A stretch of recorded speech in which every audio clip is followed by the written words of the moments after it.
श्री गणेशाय नमः। ओम श्री सीतारामचंद्राभ्याम नमः।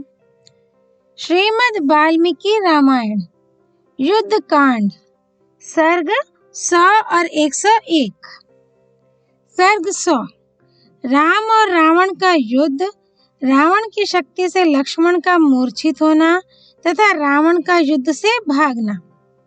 अपने उस अस्त्र के नष्ट हो जाने पर महातेजस्वी राक्षस राज रावण ने दूना क्रोध प्रकट किया। उसने क्रोधवश श्री राम के ऊपर एक दूसरे भयंकर अस्त्र को छोड़ने का आयोजन किया, जिसे मयासुर ने बनाया था। उस समय रावण के धनुष से वज्र के समान दृढ़ और धमकते हुए शूल, गदा, मूसल, मुदगर, कूटपाश तथा चमचमाती अश्नि आदि भांति भांति के तीखे अस्त्र छूटने लगे, मानो परले काल में वायु के विविध रूप प्रकट हो रहे हों।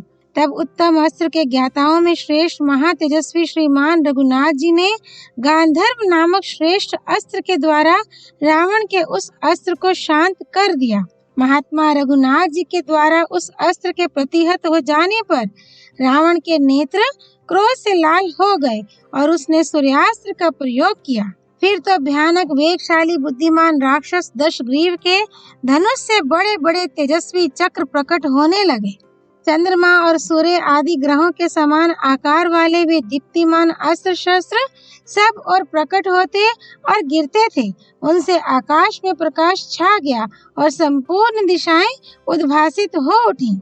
परंतु श्री रामचंद्र जी ने अपने बाण समूहों द्वारा सेना के मुहाने पर रावण के उन चक्रों और विचित्र आयुधों के टुकड़े टुकड़े कर डाले। उस अस्त्र को नष्ट हुआ देख राक्षस राज रावण ने 10 बाणों द्वारा श्री राम के सारे मर्म स्थानों में गहरी चोट पहुंचाई।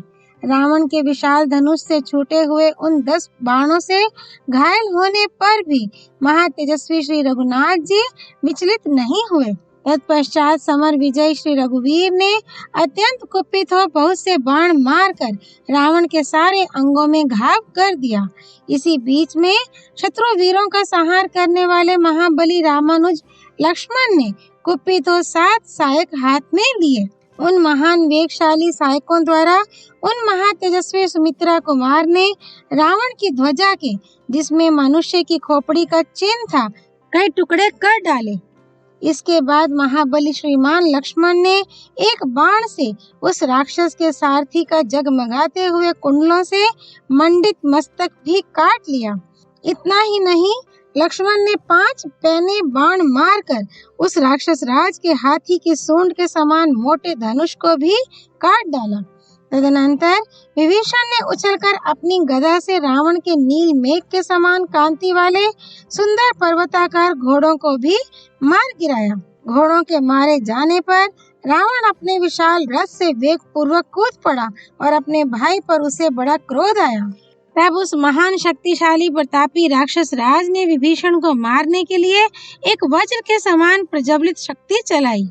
वह शक्ति अभी विभीषण तक पहुंचने भी नहीं पाई थी कि लक्ष्मण ने 3 बाण मारकर उसे बीच में ही काट दिया। ये देख उस महासमर में वानरों का महान हर्षनाद गूंज उठा। सोने की माला से अलंकृत वह शक्ति 3 भागों में विभक्त होकर पृथ्वी पर गिर पड़ी, मानो आकाश से चिंगारियों सहित बड़ी भारी उल्का टूटकर गिरी हो। तदनंतर रावण ने विभीषण को मारने के लिए एक ऐसी विशाल शक्ति हाथ में ली जो अपनी अमोघता के लिए विशेष विख्यात थी। काल भी उसके वेग को नहीं सह सकता था। वह शक्ति अपने तेज से उद्दीप्त हो रही थी। दुरात्मा बलवान रावण के द्वारा हाथ में ली हुई वह वेगशालिनी महातेजस्विनी और वज्र के समान दीप्तिमती शक्ति अपने दिव्य तेज से प्रज्वलित हो उठी। इसी बीच में विभीषण को प्राण संशय की अवस्था में पड़ा देख वीर लक्ष्मण ने तुरंत उनकी रक्षा की। उन्हें पीछे करके वे स्वयं शक्ति के सामने खड़े हो गए। विभीषण को बचाने के लिए वीर लक्ष्मण अपने धनुष को खींचकर हाथ में शक्ति लिए खड़े हुए रावण पर बाणों की वर्षा करने लगे। महात्मा लक्ष्मण के छोड़े हुए बाण समूहों का निशाना बनकर रावण अपने भाई को मारने के पराक्रम से विमुख हो गया।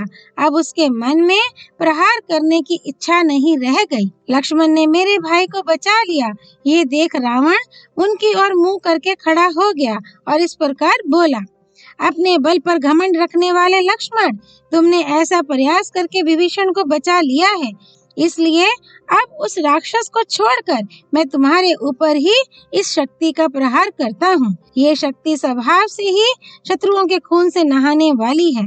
ये मेरे हाथ से छूटते ही तुम्हारे हृदय को विदीर्ण करके प्राणों को अपने साथ ले जाएगी। ऐसा कहकर अत्यंत कुपित हुए रावण ने मायासुर की माया से निर्मित 8 घंटों से विभूषित तथा महाभयंकर शब्द करने वाली उस अमोघ एवं शत्रुघातिनी शक्ति को, जो अपने तेज से प्रज्वलित हो रही थी, लक्ष्मण को लक्ष्य करके चला दिया और बड़े जोर से गर्जना की। वज्र और अश्नि के समान गड़गड़ाहट पैदा करने वाली वह शक्ति युद्ध के मुहाने पर भयानक वेग से चलाई गई और लक्ष्मण को वेग पूर्वक लगी। लक्ष्मण की ओर आती हुई उस शक्ति को लक्ष्य करके भगवान श्री राम ने कहा, लक्ष्मण का कल्याण हो, तेरा प्राण नाश विषयक उद्योग नष्ट हो, अतएव तू व्यर्थ हो जा। वह शक्ति विषधर सर्प के समान भयंकर थी। रणभूमि में कुपित हुए रावण ने जब उसे छोड़ा, तब वह तुरंत ही निर्भय वीर लक्ष्मण की छाती में डूब गई। नागराज वासुकी की जीवा के समान देदीप्यमान वह महातेजस्विनी और महावेगवती शक्ति जब लक्ष्मण के विशाल वक्षस्थल पर गिरी, तब रावण के वेग से बहुत गहराई तक धंस गई। उस शक्ति से हृदय विदीर्ण हो जाने के कारण लक्ष्मण पृथ्वी पर गिर पड़े। महातेजस्वी रघुनाथ जी पास ही खड़े थे। वे लक्ष्मण को इस अवस्था में देखकर भ्रातृ स्नेह के कारण मन ही मन विषाद में डूब गए। वे 2 घड़ी तक चिंता में डूबे रहे, फिर नेत्रों में आंसू भरकर परले काल में प्रज्वलित हुई अग्नि के समान अत्यंत रोष से उद्दीप्त हो उठे। ये विषाद का समय नहीं है, ऐसा सोचकर श्री रघुनाथ जी रावण के वध का निश्चय करके महान प्रयत्न के द्वारा सारी शक्ति लगाकर और लक्ष्मण की ओर देखकर अत्यंत भयंकर युद्ध करने लगे। तत्पश्चात श्री राम ने उस महासमर में शक्ति से विदीर्ण हुए लक्ष्मण की ओर देखा। वे खून से लथपथ होकर पड़े थे और सर्पयुक्त पर्वत के समान जान पड़ते थे। अत्यंत बलवान रावण की चलाई हुई उस शक्ति को लक्ष्मण की छाती से निकालने के लिए बहुत प्रयत्न करने पर भी वे श्रेष्ठ वानरगण सफल न हो सके, क्योंकि वे वानर भी राक्षस शिरोमणि रावण के बाण समूहों से बहुत पीड़ित थे। वह शक्ति सुमित्रा कुमार के शरीर को विदीर्ण करके धरती तक पहुंच गई थी। तब महाबली रघुनाथ जी ने उस भयंकर शक्ति को अपने दोनों हाथों से पकड़कर लक्ष्मण के शरीर से निकाला और सम्रांगण में कुपित हो उसे तोड़ डाला। श्री रामचंद्र जी जब लक्ष्मण के शरीर से शक्ति निकाल रहे थे, उस समय महाबली रावण उनके संपूर्ण अंगों पर मर्म भेदी बाणों की वर्षा करता रहा, परंतु उन बाणों की परवाह न करके लक्ष्मण को हृदय से लगाकर भगवान श्री राम हनुमान और महाकपि सुग्रीव से बोले, कपिवरो, तुम लोग लक्ष्मण को इसी तरह सब ओर से घेर कर खड़े रहो। अब मेरे लिए उस पराक्रम का अवसर आया है जो मुझे चिरकाल से अभिष्ट था। इस पापात्मा एवं पाप पूर्ण विचार रखने वाले दशमुख रावण को अब मार डाला जाए, यही उचित है। जैसे पपीहे को ग्रीष्म ऋतु के अंत में मेघ के दर्शन की इच्छा रहती है, उसी प्रकार मैं भी इसका वध करने के लिए चिरकाल से इसे देखना चाहता हूँ। वानरो, मैं इस मुहूर्त में तुम्हारे सामने ये सच्ची प्रतिज्ञा करके कहता हूँ कि कुछ ही देर में ये संसार रावण से रहित दिखाई देगा या राम से। मेरे राज्य का नाश, वन का निवास, दंड कारण्य की दौड़ धूप, विदेह कुमारी सीता का राक्षस द्वारा अपहरण तथा राक्षसों के साथ संग्राम, इन सब के कारण मुझे महाघोर दुख सहना पड़ा है और नरक के समान कष्ट उठाना पड़ा है, किंतु रणभूमि में रावण का वध करके आज मैं सारे दुखों से छुटकारा पा जाऊंगा। जिसके लिए मैं वानरों की ये विशाल सेना साथ लाया हूँ, जिसके कारण मैंने युद्ध में वाली का वध करके सुग्रीव को राजे पर बिठाया है तथा जिसके उद्देश्य से समुद्र पर पुल बांधा और उसे पार किया, वह पापी रावण आज युद्ध में मेरी आंखों के सामने उपस्थित है। मेरे दृष्टि पथ में आकर अब ये जीवित रहने योग्य नहीं है। दृष्टि मात्र से संहारकारी विष का प्रसार करने वाले सर्प की आंखों के सामने आकर जैसे कोई मनुष्य जीवित नहीं बच सकता, अथवा जैसे विनता नंदन गरुड़ की दृष्टि में पड़कर कोई महान सर्प जीवित नहीं बच सकता, उसी प्रकार आज रावण मेरे सामने आकर जीवित या सकुशल नहीं लौट सकता। दुर्धर्ष वानर शिरोमणियों, अब तुम लोग पर्वत के शिखरों पर बैठकर मेरे और रावण के इस युद्ध को सुखपूर्वक देखो। आज संग्राम में देवता, गंधर्व, सिद्ध, ऋषि और चारणों सहित तीनों लोकों के प्राणी राम का रामत्व देखें। आज मैं वह पराक्रम प्रकट करूंगा जिसकी जब तक ये पृथ्वी कायम रहेगी तब तक चराचर जगत के जीव और देवता भी सदा लोक में एकत्र होकर चर्चा करेंगे और जिस प्रकार युद्ध हुआ है उसे एक दूसरे से कहेंगे। ऐसा कहकर भगवान श्री राम सावधान हो अपने सुवर्ण भूषित तीखे बाणों से रणभूमि में दशानन रावण को घायल करने लगे। इसी प्रकार जैसे मेघ जल की धारा गिराता है, उसी तरह रावण भी श्री राम पर चमकीले नाराजों और मूसलों की वर्षा करने लगा। एक दूसरे पर चोट करते हुए राम और रावण के छोड़े हुए श्रेष्ठ बाणों के परस्पर टकराने से बड़ा भयंकर शब्द प्रकट होता था। श्री राम और रावण के बाण परस्पर छिन्न भिन्न होकर आकाश से पृथ्वी पर गिर पड़ते थे। उस समय उनके अग्रभाग बड़े उद्दीप्त दिखाई देते थे। राम और रावण के धनुष की प्रत्यंचा से प्रकट हुई महान टंकार ध्वनि समस्त प्राणियों के मन में त्रास उत्पन्न कर देती थी और बड़ी अद्भुत प्रतीत होती थी। जैसे वायु के थपेड़े खाकर मेघ छिन्न भिन्न हो जाता है, उसी प्रकार दीप्तिमान धनुष धारण करने वाले महात्मा श्री राम के बाण समूहों की वर्षा से आहत एवं पीड़ित हुआ रावण भय के मारे वहां से भाग गया। श्री वाल्मीकि निर्मित आर्ष रामायण आदि काव्य के युद्ध कांड में 100वां सर्ग पूरा हुआ। सर्ग 101 श्री राम का विलाप तथा हनुमान जी की लाई हुई औषधि के सुषेण द्वारा किए गए प्रयोग से लक्ष्मण का सचेत हो उठना। महाबली रावण ने शूरवीर लक्ष्मण को अपनी शक्ति से युद्ध में धराशायी कर दिया था। वे रक्त के प्रवाह से नहा उठे थे। ये देख भगवान श्री राम ने दुरात्मा रावण के साथ घोर युद्ध करके बाण समूहों की वर्षा करते हुए ही सुषेण से इस प्रकार कहा, ये वीर लक्ष्मण रावण के पराक्रम से घायल होकर पृथ्वी पर पड़े हैं और चोट खाए हुए सर्प की भांति छटपटा रहे हैं। इस अवस्था में इन्हें देखकर मेरा शोक बढ़ता जा रहा है। ये वीर सुमित्रा कुमार मुझे प्राणों से भी बढ़कर प्रिय हैं। इन्हें लहूलुहान देखकर मेरा मन व्याकुल हो रहा है। ऐसी दशा में मुझ में युद्ध करने की शक्ति क्या होगी? ये मेरे शुभ लक्षण भाई जो सदा युद्ध का हौसला रखते थे, यदि मर गए तो मुझे इन प्राणों के रखने और सुख भोगने से क्या प्रयोजन है? इस समय मेरा पराक्रम लज्जित सा हो रहा है। हाथ से धनुष खिसकता सा जा रहा है। मेरे सायक शिथिल हो रहे हैं और नेत्रों में आंसू भर आए हैं। जैसे स्वप्न में मनुष्यों के शरीर शिथिल हो जाते हैं, वही दशा मेरे इन अंगों की है। मेरी तीव्र चिंता बढ़ती जा रही है और दुरात्मा रावण के द्वारा घायल होकर मार्मिक आघात से अत्यंत पीड़ित एवं दुखातुर हुए भाई लक्ष्मण को कराहते देख मुझे मर जाने की इच्छा हो रही है। श्री रघुनाथ जी बाहर विचरने वाले प्राणों के समान प्रिय भाई लक्ष्मण को इस अवस्था में देख महान दुख से व्याकुल हो गए, चिंता और शोक में डूब गए। उनके मन में बड़ा विषाद हुआ, इंद्रियों में व्याकुलता छा गई और वे रणभूमि की धूल में घायल होकर पड़े हुए भाई लक्ष्मण की ओर देखकर विलाप करने लगे। शूरवीर, अब संग्राम में विजय भी मिल जाए तो मुझे प्रसन्नता नहीं होगी। अंधे के सामने चंद्रमा अपनी चांदनी बिखेर दे तो भी वे उसके मन में कौन सा आह्लाद पैदा कर सकेंगे। अब इस युद्ध से अथवा प्राणों की रक्षा से मुझे क्या प्रयोजन है?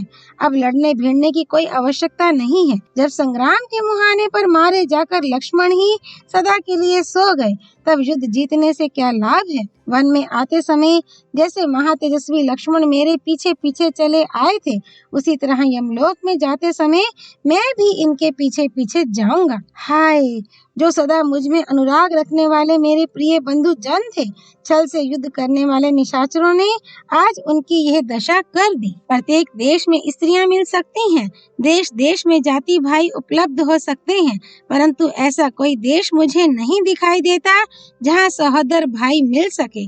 दुर्धर्ष वीर लक्ष्मण के बिना मैं राज्य लेकर क्या करूँगा? पुत्र वत्सला माता सुमित्रा से किस तरह बात कर सकूंगा? माता सुमित्रा के दिए हुए उल्हाने को कैसे सह सकूंगा?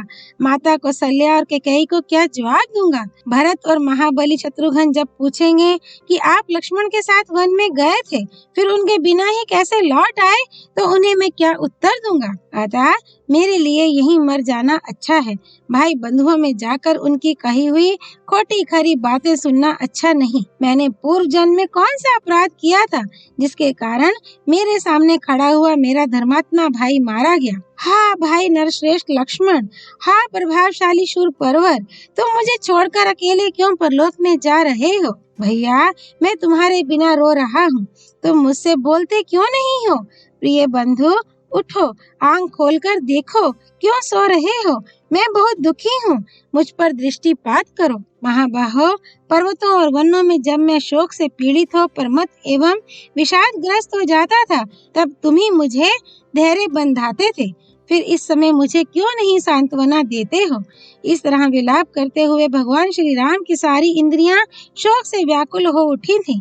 उस समय सुषेण ने उन्हें आश्वासन देते हुए ये उत्तम बात कही। पुरुष सिंह व्याकुलता उत्पन्न करने वाली इस चिंता युक्त बुद्धि का परित्याग कीजिए, क्योंकि युद्ध के मुहाने पर की हुई चिंता बाणों के समान होती है और केवल शोक को जन्म देती है। आपके भाई शोभावर्धक लक्ष्मण मरे नहीं हैं।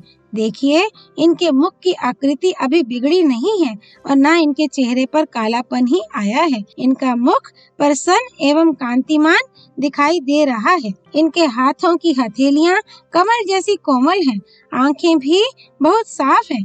प्रजानाथ, मरे हुए प्राणियों का ऐसा रूप नहीं देखा जाता है।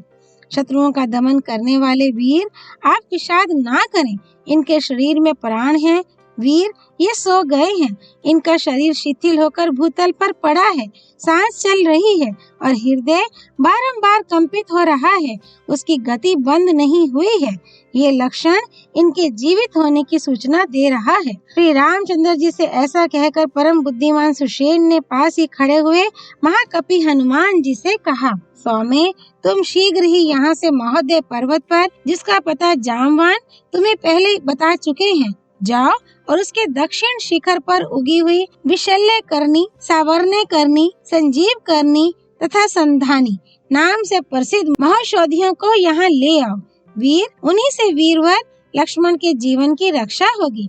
उनके ऐसा कहने पर हनुमान जी औषधि पर्वत महोदयगिरी पर गए, परंतु उन औषधियों को न पहचानने के कारण वे चिंता में पड़ गए।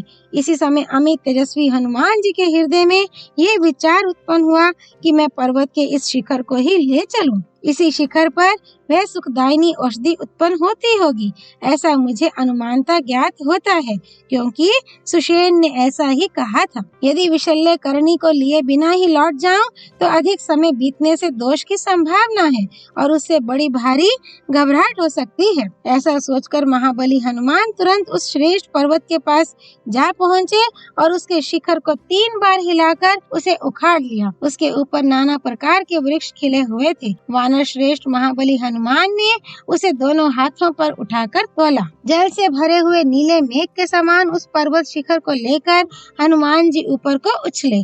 उनका वेग महान था। उस शिखर को सुषेण के पास पहुंचाकर उन्होंने पृथ्वी पर रख दिया और थोड़ी देर विश्राम करके हनुमान जी ने सुषेण से इस प्रकार कहा, कपिश्रेष्ठ, मैं उन औषधियों को पहचानता नहीं हूँ, इसलिए उस पर्वत का सारा शिखर ही लेता आया हूँ। ऐसा कहते हुए हनुमान जी की भूरी भूरी प्रशंसा करके वानर श्रेष्ठ सुषेण ने उन औषधियों को उखाड़ लिया। हनुमान जी का वह कर्म देवताओं के लिए भी अत्यंत दुष्कर था। उसे देखकर समस्त वानर युद्धपति बड़े विस्मित हुए। महातेजस्वी कपिश्रेष्ठ सुषेण ने उस औषधि को कूट पीस कर लक्ष्मण जी की नाक में दे दिया। शत्रु का संहार करने वाले लक्ष्मण के सारे शरीर में बाण धंसे हुए थे। उस अवस्था में उस औषधि को सूंघते ही उनके शरीर से बाण निकल गए और वे निरोग हो शीघ्र ही भूतल से उठकर खड़े हो गए। लक्ष्मण को भूतल से उठकर खड़ा हुआ देख वे वानर अत्यंत प्रसन्न हो साधु साधु कहकर उनकी भूरी भूरी प्रशंसा करने लगे। तब शत्रु वीरों का संहार करने वाले भगवान श्री राम ने लक्ष्मण से कहा, आओ आओ। ऐसा कहकर उन्होंने उन्हें दोनों भुजाओं में भर लिया और गाढ़ आलिंगन करके हृदय से लगा लिया। उस समय उनके नेत्रों में आंसू छलक रहे थे। सुमित्रा कुमार को हृदय से लगाकर श्री रघुनाथ जी ने कहा, वीर, बड़े सौभाग्य की बात है कि मैं तुम्हें मृत्यु के मुख से पुनः लौटा हुआ देखता हूँ। तुम्हारे बिना मुझे जीवन की रक्षा से, सीता से अथवा विजय से भी कोई मतलब नहीं है। जब तुम ही नहीं रहोगे तब मैं इस जीवन को रखकर क्या करूँगा। महात्मा रघुनाथ जी के ऐसा कहने पर लक्ष्मण खिन्न हो शिथिल वाणी में धीरे धीरे बोले, अरे आप सत्य पराक्रमी हैं। आपने पहले रावण का वध करके विभीषण को लंका का राज्य देने की प्रतिज्ञा की थी। वैसी प्रतिज्ञा करके अब किसी ओछे और निर्बल मनुष्य की भांति आपको ऐसी बात नहीं कहनी चाहिए। सत्यवादी पुरुष झूठी प्रतिज्ञा नहीं करते हैं। प्रतिज्ञा का पालन ही बड़प्पन का लक्षण है। निष्पाप रघुवीर, मेरे लिए आपको इतना निराश नहीं होना चाहिए। आज रावण का वध करके आप अपनी प्रतिज्ञा पूरी कीजिए। आपके बाणों का लक्ष्य बनकर शत्रु जीवित नहीं लौट सकता। ठीक उसी तरह जैसे गरजते हुए तीखी दाढ़ वाले सिंह के सामने आकर महान गजराज जीवित नहीं रह सकता। ये सूर्य देव अपने दिन भर का भ्रमण कार्य पूरा करके अस्ताचल को नहीं चले जाते। तब तक ही जितना शीघ्र संभव हो सके मैं उस दुरात्मा रावण का वध देखना चाहता हूँ। अरे वीरवर, यदि आप युद्ध में रावण का वध करना चाहते हैं, यदि आपके मन में अपनी प्रतिज्ञा के पूरी करने की इच्छा है तथा आप राजकुमारी सीता को पाने की अभिलाषा रखते हैं, तो आज शीघ्र ही रावण को मारकर मेरी प्रार्थना सफल करें। श्री वाल्मीकि निर्मित आश्रमायण आदि काव्य के युद्ध कांड में 101वां सर्ग पूरा हुआ। सियापति रामचंद्र की जय। राम भक्त श्री हनुमान जी की जय। राम जन्मभूमि अयोध्यापुरी धाम की जय। सरयू नदी की जय। माँ गौरीपति देवों के देव महादेव भगवान शिव शंकर की जय। श्रीमद् वाल्मीकि रामायण की जय। महर्षि वाल्मीकि मुनि की जय। श्री हरि अर्पणमस्तु।